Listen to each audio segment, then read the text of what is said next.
Salam Bapak, Ibu, Saudara-saudari, selamat beribadah di ibadah minggu setelah Natal online GKI Prambanan bagi segenap anggota jemaat dan simpatisan GKI Prambanan dan juga jemaat yang lain yang bergabung bersama kami. Semoga ibadah ini dapat membawa berkat dan memperteguh iman percaya kita kepada Tuhan. Segala kemuliaan hanya bagi nama Tuhan kita, Yesus Kristus. Tuhan memberkati kita semua.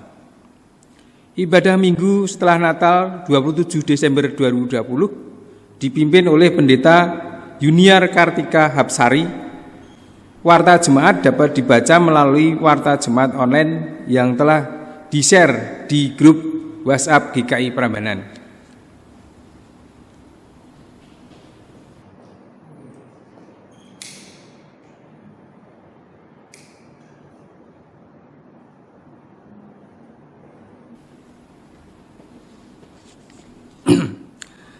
Haleluya, puji Tuhan di surga, pujilah Dia di tempat tinggi.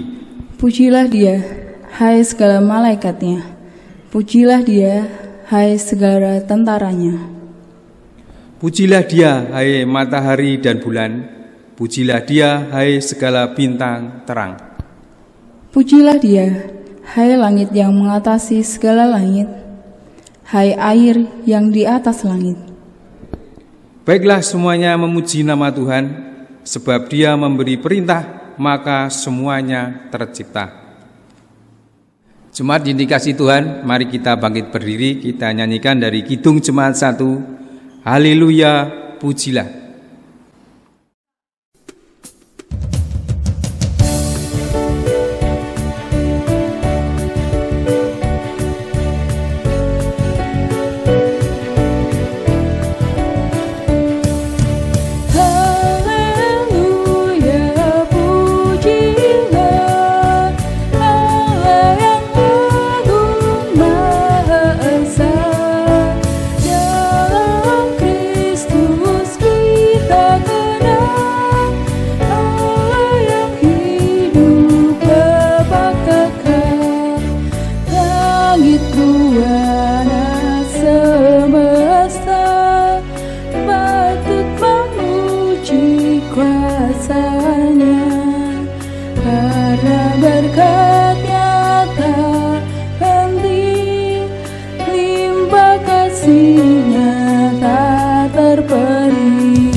Pertolongan kita adalah dari Tuhan yang menciptakan langit dan bumi, laut dan segala isinya.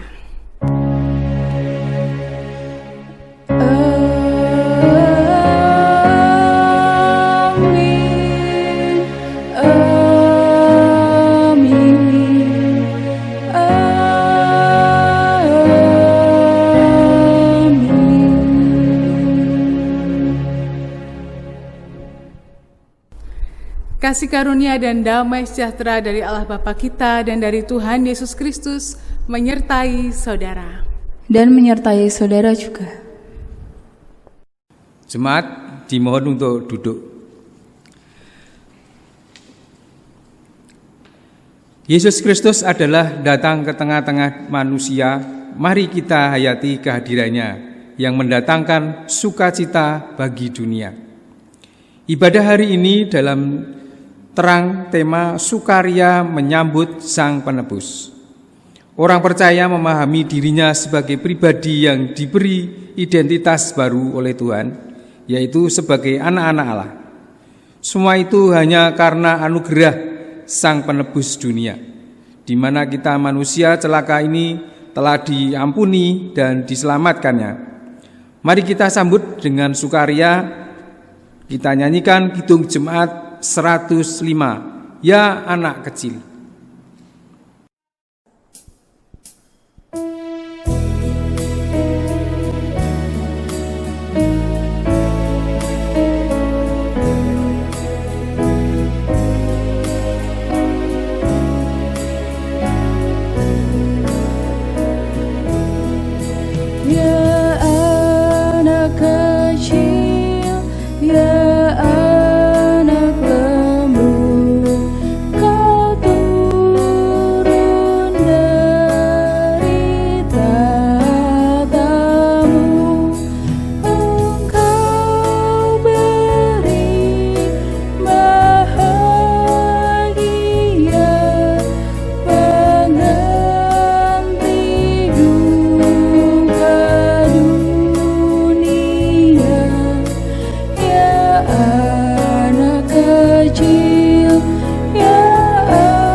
Seringkali orang tahu apa yang baik, namun belum tentu melakukannya. Kedagingan masih sering menguasai hati atau pikiran manusia, sehingga buah perbuatan yang dilakukan bukan apa yang benar. Demikian juga keegoisan seringkali menjadi penghambat untuk menyambut karya Tuhan dalam hidup. Sehingga tidak mudah bersukacita di tengah orang yang bersukacita, tidak bisa ikut menangis di tengah orang yang menangis. Demikian pula dalam hidup sehari-hari sebagai anak-anak Allah yang menerima karunia penebusan dosa, namun tidak dihidupi dengan kasih. Mari kita akui dosa kita. Tuhan kita itu setia dan adil. Ia akan mengampuni segala dosa kita dan menyucikan kita dari segala kejahatan. Jemaat dipersilahkan berdoa secara pribadi.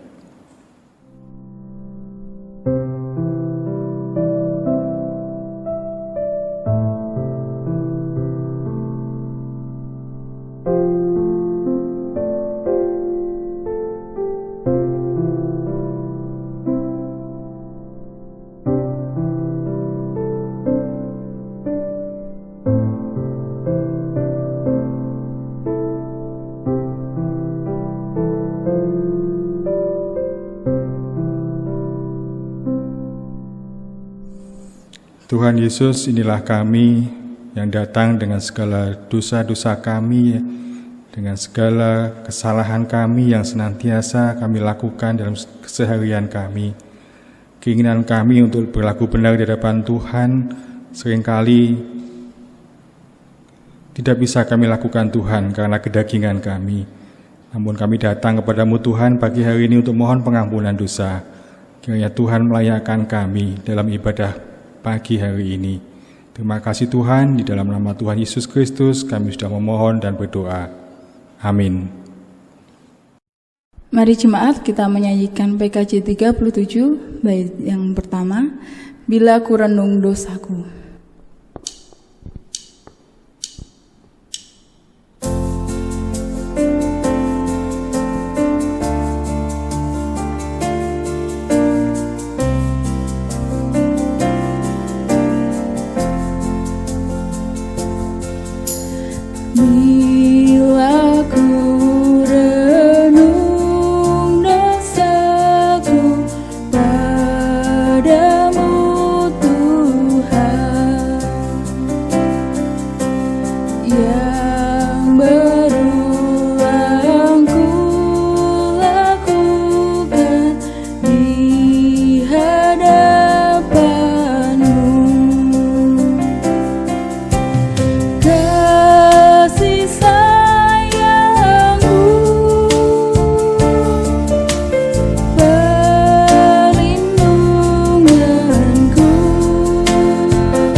Jemaat kami undang untuk bangkit berdiri.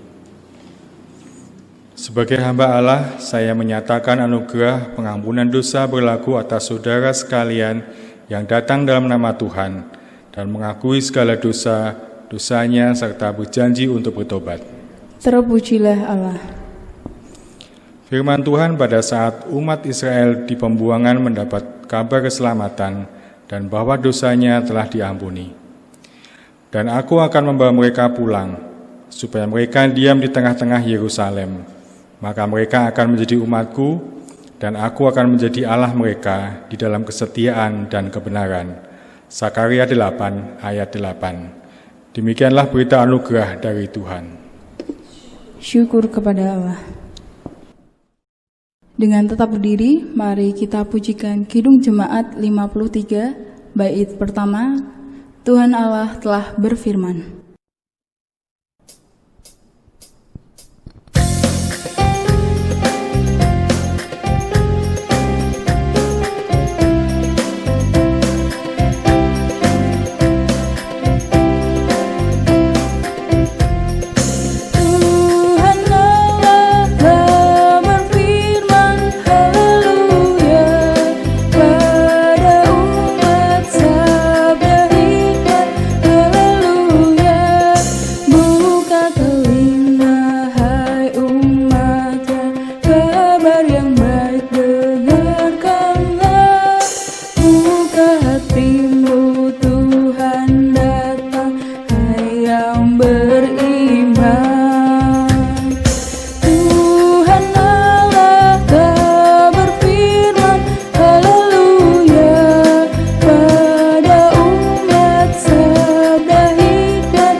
Jemaat dipersilahkan duduk kembali. Mari kita menyatukan hati. Kita mohon pimpinan Roh Kudus dalam kita membaca dan merenungkan kebenaran sabda Tuhan. Mari berdoa.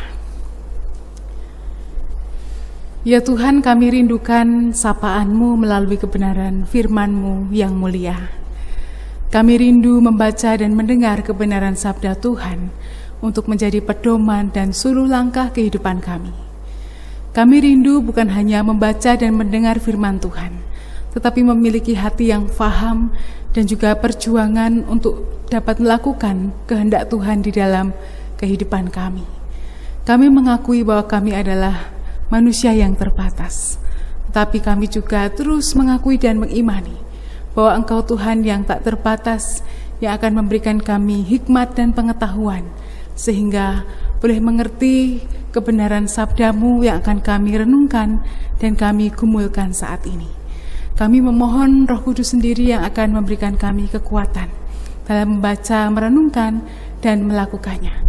Segala yang akan menggoda kami, menjauhkan kami dari kebenaran sabda-Mu, kiranya Engkau sendiri yang menghalau Tuhan, dan jadikanlah hati kami sebagai tanah yang subur, supaya ketika firman Tuhan ditaburkan, kami boleh menerimanya dengan baik, tumbuh di dalam hati kami, berbuah dalam kehidupan kami, dan boleh dirasakan oleh sekitar kami, orang-orang yang ada di sekeliling kami, bahkan kami sendiri boleh merasakan kasih Tuhan.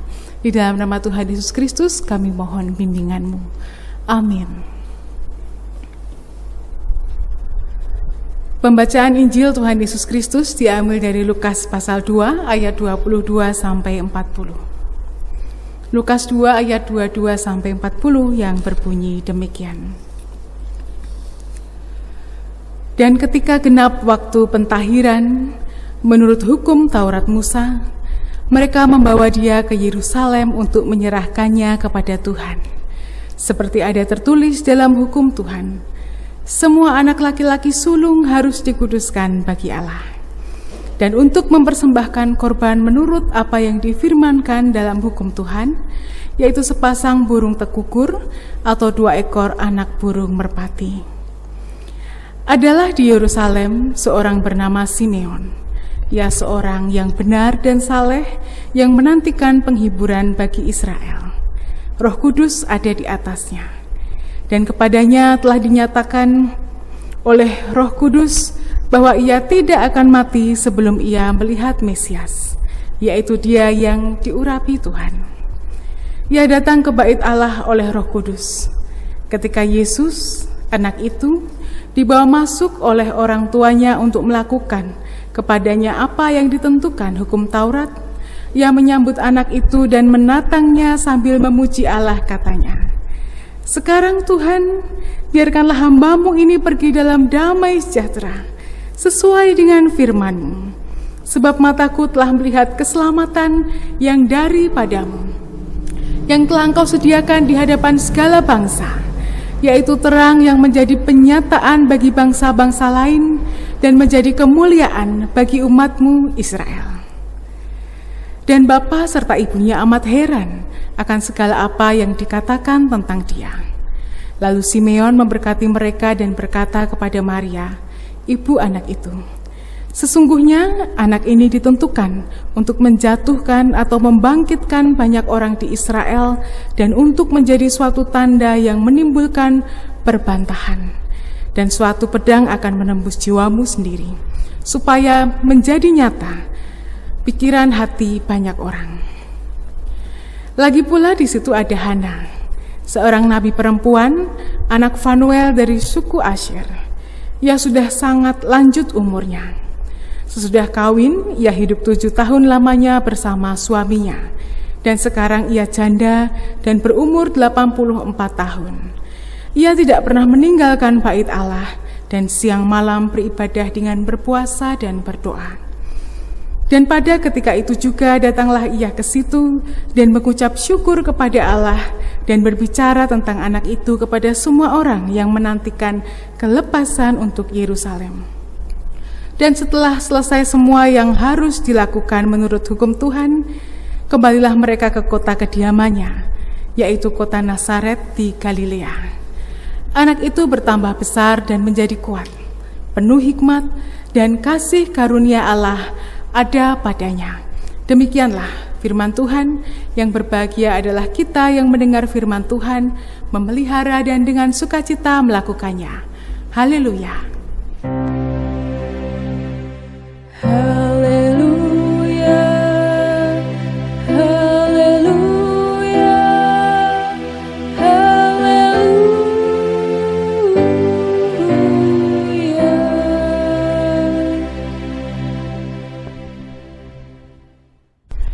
Jemaat Tuhan, tidak terasa hari ini kita sudah sampai di minggu terakhir di tahun 2020.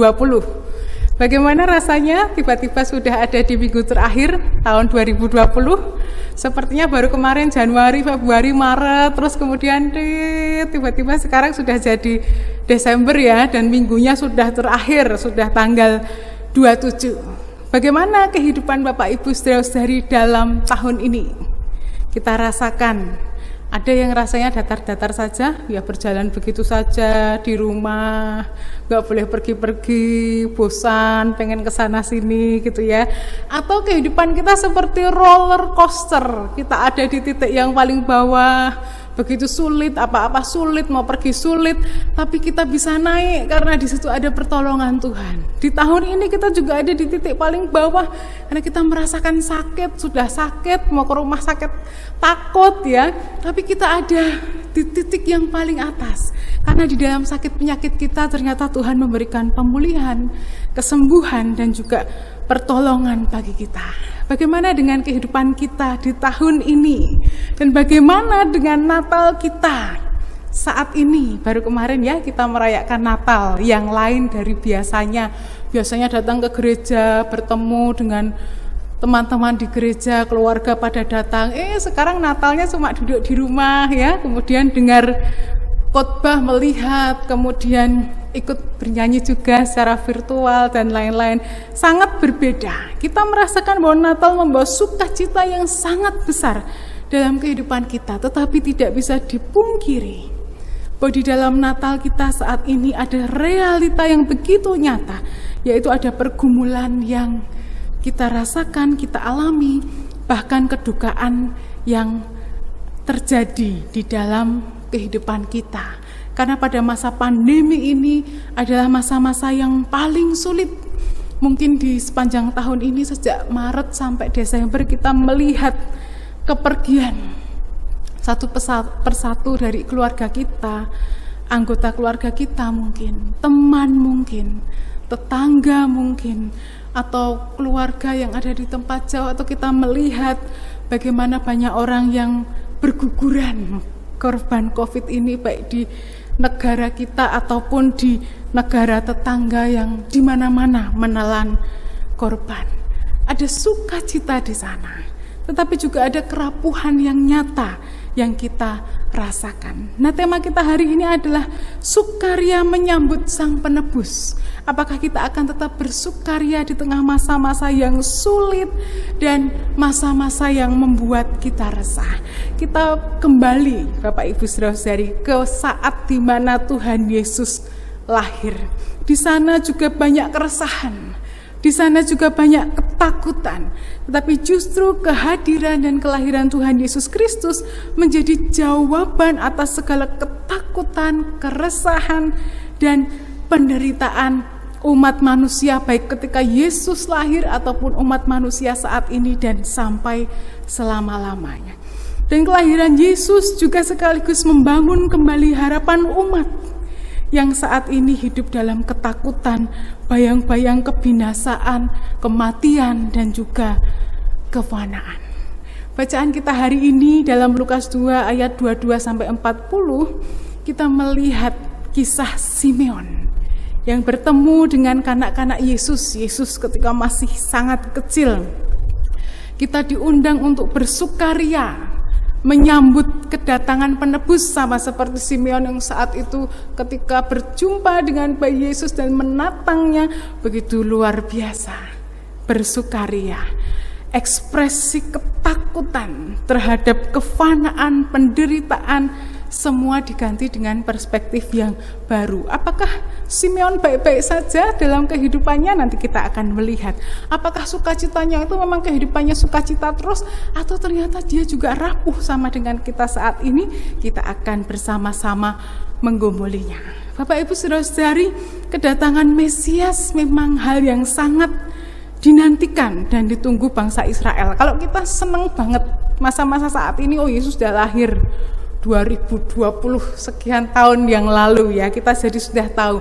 Jadi Natal di 25 itu bukan pas hari lahirnya Yesus, tapi 25 dipakai untuk menandakan, merayakan bersama-sama bahwa Yesus telah lahir. Kita sudah menjadi orang yang tahu kapan Yesus lahir. Bahkan kita mendengar cerita kelahirannya, masa-masa pelayanannya, penderitaannya, kematiannya.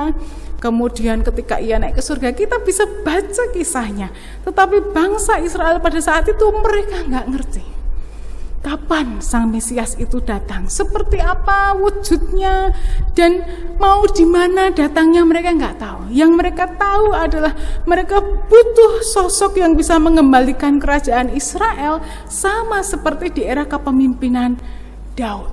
Mereka berharap bahwa Sang Mesias itu bisa merubah kehidupan mereka. Nah, pengharapan ini diturunkan dari generasi ke generasi, dari yang mula-mula sampai terus sampai pada generasi di mana pada saat Yesus lahir. Mungkin ketika Yesus lahir, mungkin saja generasi muda pada saat itu sudah tidak terlalu menantikan. Mungkin tidak merindukan kehadiran Mesias. Kenapa? Ya karena mereka tidak ikut merasakan kepedihan hidup di pembuangan ya bangsa Israel masa lalu. Kemudian setelah mereka kembali dari pembuangan, mereka merasakan pahitnya penjajahan Romawi sehingga mengharapkan penolong itu, juru selamat itu. Mungkin orang-orang muda pada saat itu, ya sudahlah, memang sih ada Mesias, tapi mau kapan udah nggak tahu, ya sudahlah, berjalan begitu saja. Tetapi Simeon dan Hana adalah dua orang dari segelintir sisa-sisa Israel yang masih bertahan dari kejamnya kehidupan yang mereka rasakan, dari pembuangan, dari penjajahan, sehingga pengalaman pahit yang mereka rasakan, penderitaan begitu melekat di dalam ingatan dan kehidupan mereka, dan mereka terus menantikan bahwa nubuat tentang datangnya Sang Mesias itu pasti akan tergenapi, walaupun mereka nggak tahu itu kapan akan terjadi. Dan pada saat itulah ketegaran hati mereka diuji.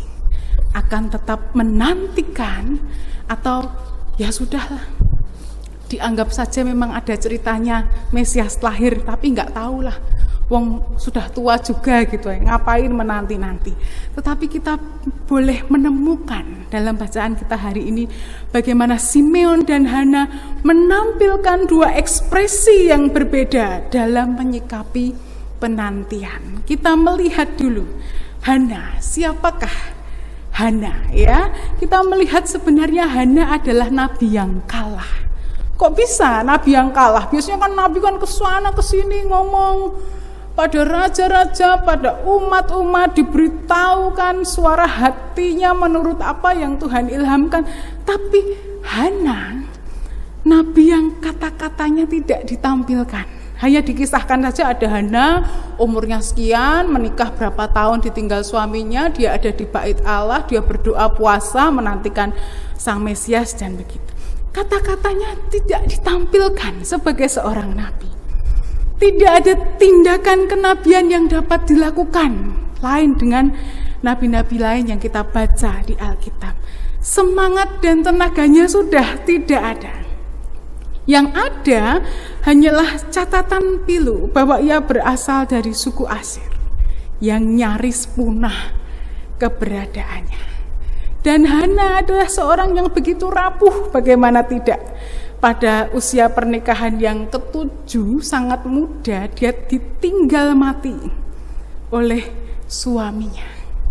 Kemudian dia masih hidup 84 tahun, menua tanpa siapa-siapa, tidak mampu meninggalkan zona nyamannya. Jadi di bait Allah saja begitu ya. Kondisinya ya seperti yang kita baca.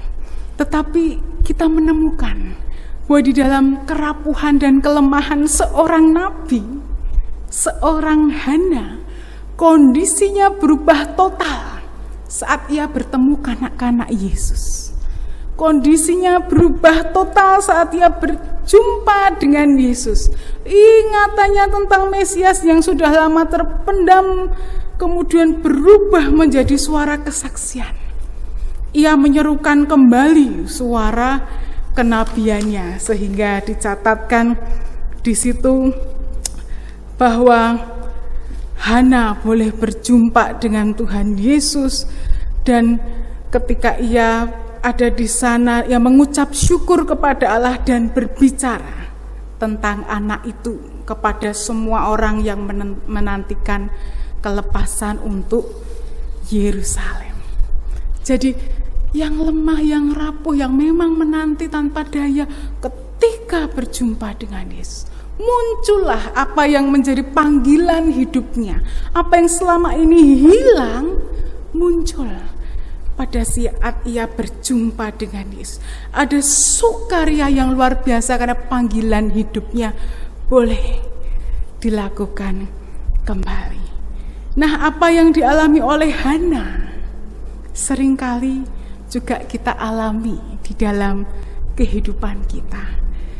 Di sepanjang tahun ini berapa kali kita merasa kalah dan kehilangan arah dalam kehidupan kita. Dalam kehidupan kita berapa kali kita menganggap bahwa gereja adalah tempat pelarian terbaik. Makanya gereja ini nggak dibuka, bingung gitu ya. Mau buat pelarian atau karena memang kita rindu bersekutu. Wah, kalau rindu bersekutu Tuhan berikan hikmat. Coba kalau teknologi belum selancar sekarang. Sekarang ibadah bisa online. Mau lihat yang mana saja bisa. Mau disaksikan kapan saja bisa. Hanya mau atau enggak.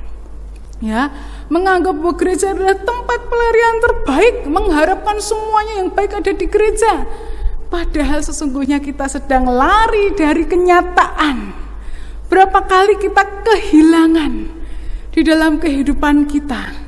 Kemudian kehilangan yang mendalam itu membuat mata kita tertutup untuk melihat janji Allah yang sesungguhnya secara perlahan mulai digenapi. Kapan aku sembuh, kapan aku sembuh. Tuhan tuh kok gak beri kesembuhan. Padahal hari lepas hari tuh badan kita terasa enak. Walaupun sakitnya belum hilang semua, ada kekuatan, beraktivitas sedikit-sedikit sudah bisa, ada harapan. Tapi karena kita kok hilangan arah, membuat mata kita tertutup. Sebenarnya Allah ini sedang melakukan pekerjaan baik dalam kehidupan kita. Kenapa begini, kenapa begitu, pekerjaanku, usahaku, keluargaku. Padahal ternyata perlahan-lahan janji Allah itu mulai digenapi. Jadi kalau kita melihat Hana yang rapuh, kita juga adalah orang-orang yang sebenarnya Mungkin dalam menanti Tuhan, dalam menyambut Tuhan kita juga ada dalam kerapuhan. Tetapi kita belajar dari seorang Hana yang kemudian bersukaria karena bertemu dengan Tuhan. Ya, berbeda dengan Hana, Simeon digambarkan sebagai sosok yang menanti dengan aktif. Jadi seluruh kata-kata Simeon tercatat dengan rinci, kita baca bersama. Ya, sangat mengenal karakteristik Mesias. Ya, hidup dalam kebenaran dan saleh, dituliskan dalam bacaan kita hari ini. Ya, menanti-nantikan Sang Mesias sebagai penghiburan bagi Israel. Ada kebahagiaan sekaligus haru ketika Simeon menatang Yesus. Jadi ketika ia bertemu Yesus dan menatang itu justru dia menyatakan kesedihan. Sekarang Tuhan, biarkanlah hamba-Mu ini pergi dalam damai sejahtera. Loh, bahagia, sukacita. Tapi kok malah dia ngomong sekarang Tuhan, biarkanlah, jadi seolah-olah pengen segera dipanggil Tuhan. Nah, itulah kerelaan, itulah kepasrahan setiap orang yang percaya kepada Tuhan di dalam hatinya. Banyak orang berharap kok ketemu Yesus itu harus sehat, harus selalu bahagia, berkatnya melimpah, pokoknya semua yang baik-baik yang kita harapkan. Tetapi Simeon, orang yang sangat benar dan saleh itu, justru ketika berjumpa dengan Yesus itu semeleh. Ada kelegaan yang besar, ada sukacita yang besar, gak ada ambisi apapun di dalam hidupnya, tetapi justru ia menyerahkan kehidupannya kepada Allah. Segala penderitaan berbuah kelegaan dan harapan untuk bertemu dengan Mesias, karena sudah dinubuatkan begitu, tidak akan mati sebelum bertemu dengan Mesias, berbuah kesiapan untuk menyambut kematian. Nah, hari ini kita belajar sukaria menyambut Sang Penebus.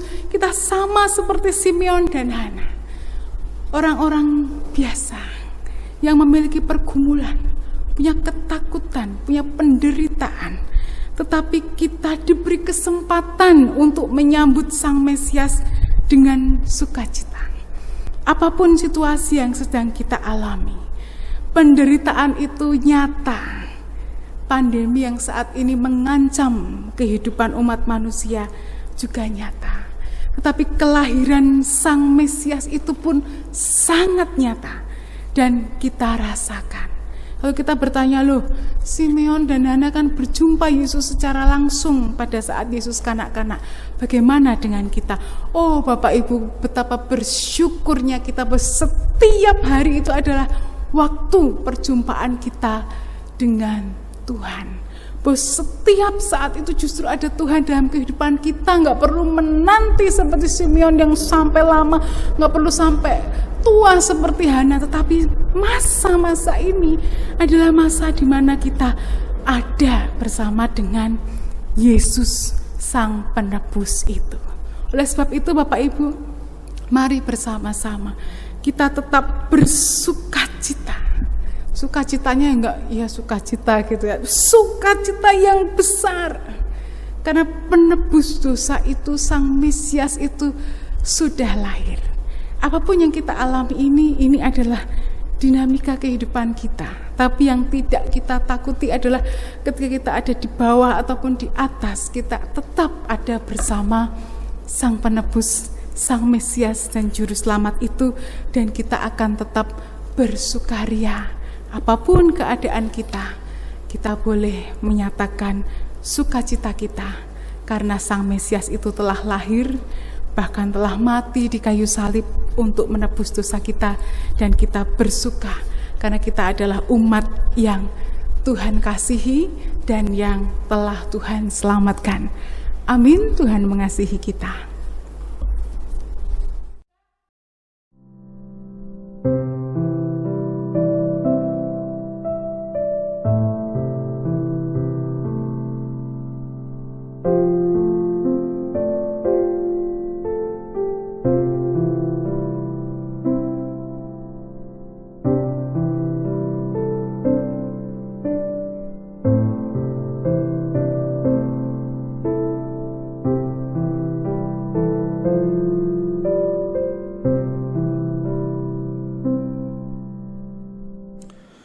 Jemaat diundang untuk berdiri.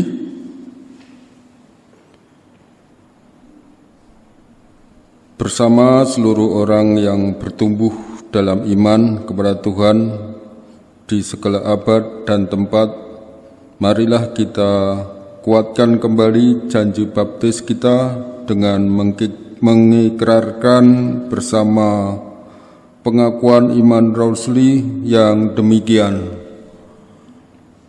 Aku percaya kepada Allah, Bapa yang Maha Kuasa, Khalik langit dan bumi, dan kepada Yesus Kristus, Anak-Nya yang tunggal, Tuhan kita, yang dikandung dari Roh Kudus, lahir dari anak darah Maria, yang menderita sengsara di bawah pemerintahan Pontius Pilatus, disalibkan, mati, dan dikuburkan, turun ke dalam kerajaan maut pada hari yang ketiga, bangkit pula dari antara orang mati, naik ke surga, duduk di sebelah kanan Allah, Bapa yang Maha Kuasa, dan dari sana Ia akan datang untuk menghakimi orang yang hidup dan yang mati.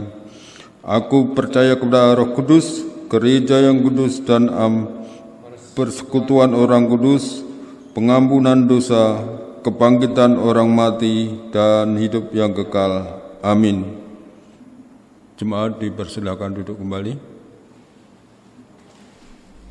Mari bersama-sama kita satukan hati, kita naikkan doa syafaat kita. Ya Tuhan, kami mengucap syukur untuk kasih, berkat, pertolongan, dan pengampunan Tuhan dalam kehidupan kami. Tanpa terasa kami telah memasuki minggu terakhir di bulan Desember tahun 2020 ini. Kami mengucap syukur untuk setiap air mata dan canda tawa yang telah kami lewati. Kami bersyukur untuk keadaan sehat ataupun sakit yang kami lalui. Kami bersyukur untuk setiap pencapaian ataupun ketika kami jatuh yang membuat kami belajar di tahun ini. Kami bersyukur karena di setiap musim kehidupan kami, Engkau Sang Juru Selamat ada bersama dengan kami untuk menuntun kami. Bahkan ketika kami kelelahan, Engkau tak sekedar menuntun, tetapi Engkau menggendong kami, memberikan kami perlindungan dan pertolongan. Saat ini kami bersatu hati, kami menaikkan syafaat kami. Di dalam kehidupan kami saat ini yang tak menentu Tuhan, bahkan kami merasa ada kesulitan-kesulitan yang kami alami di tengah hidup dalam pandemi. Kami tetap bersandar kepada Tuhan, pasrah penuh kepada Tuhan, memohon pertolongan dan bimbingan Tuhan dalam kehidupan kami. Kiranya Engkau yang senantiasa menjaga keluar masuk kami, sehingga kami boleh selalu aman, tentram, bahkan sehat di tengah aktivitas yang kami lakukan. Baik kami yang melakukan aktivitas pekerjaan ataupun pembelajaran dari rumah, atau kami yang terpaksa harus menjalankan pekerjaan dan usaha kami, ataupun belajar yang harus keluar dari rumah. Kami yakin Kau memberikan pertolongan dan keselamatan bagi kami. Kami ingin berdoa untuk gereja kami, GKI Prambanan, dan seluruh gereja yang ada di dunia ini.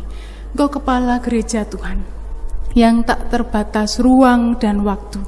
Sekalipun kami belum dapat bersama-sama, bahkan momen-momen penting di tahun ini, mulai dari Paskah sampai Advent dan Natal, kami beribadah dari rumah.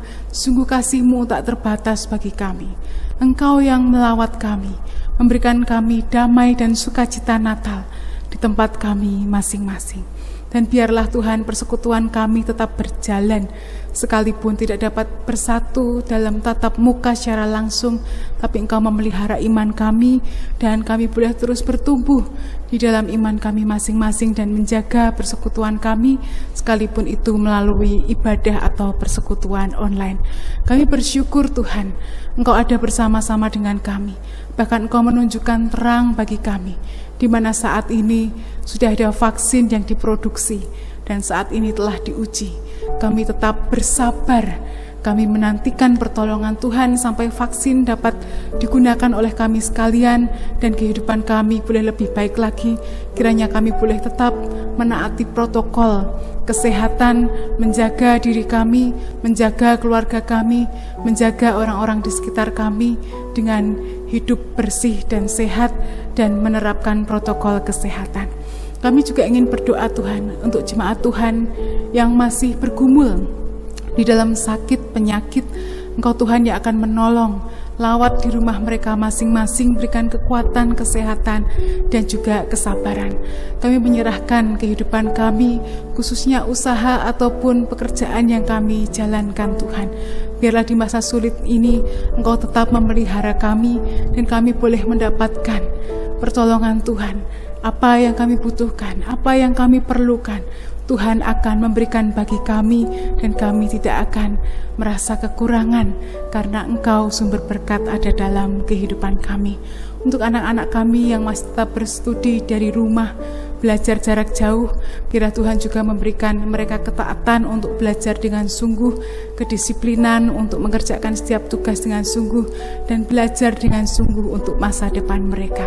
Apa yang saat ini menjadi pergumulan kami masing-masing Tuhan, yang terus kami doakan dan kami usahakan, kami yakin Engkau ada bersama-sama kami. Engkau yang senantiasa memberikan kami pertolongan untuk berjuang, supaya apa yang menjadi pergumulan kami dapat kami selesaikan dengan baik, bahkan apa yang menjadi harapan dan cita-cita kami juga boleh terwujud di dalam kehidupan kami. Inilah doa kami Tuhan, kami menutupnya dengan menyanyikan doa Bapa kami.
Marilah kita menyatakan syukur kita kepada Tuhan dengan mengingat firman-Nya di dalam 1 Tawarikh 29 ayat 17a yang demikian bunyinya.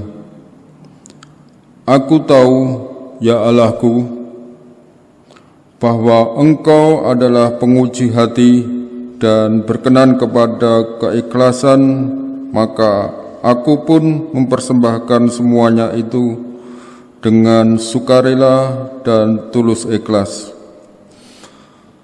Dan sekarang umat-Mu yang hadir di sini telah kulihat memberikan persembahan sukarela kepadamu dengan sukacita.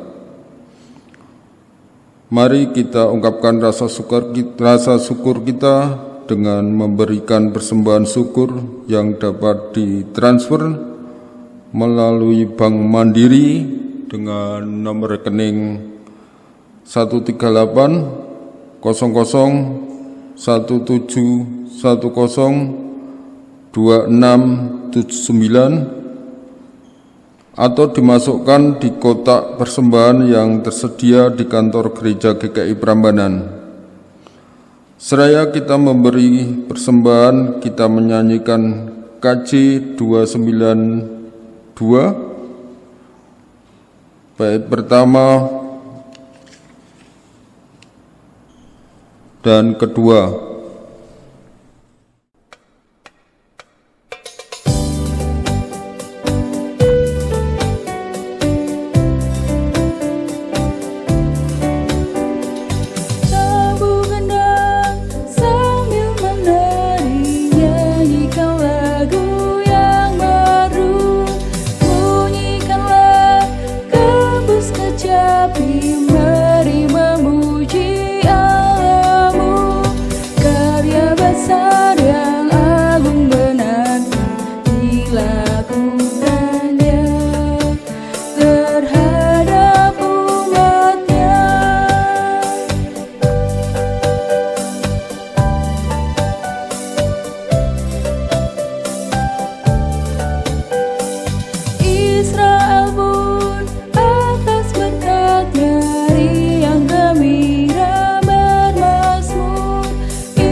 Mari kita berdiri dan membawa persembahan kita dalam doa.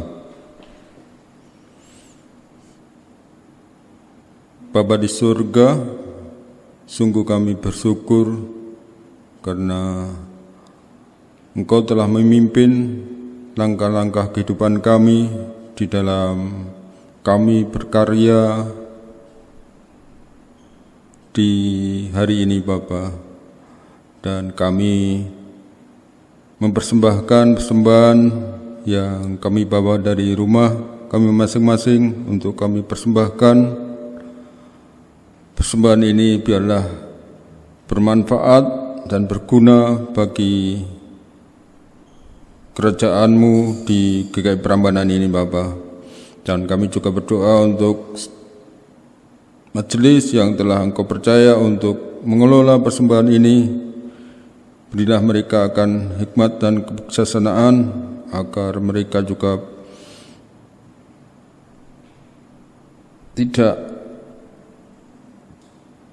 agar mereka mampu untuk mengelolanya, Bapa.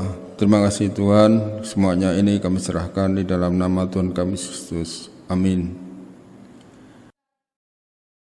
Mari jemaat kita menyanyikan PKJ 216 bait 1 dan 2, berlimpah sukacita di hatiku.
Jemaat yang dikasihi Tuhan, arahkanlah hatimu kepada Tuhan dan kini terimalah berkat Tuhan.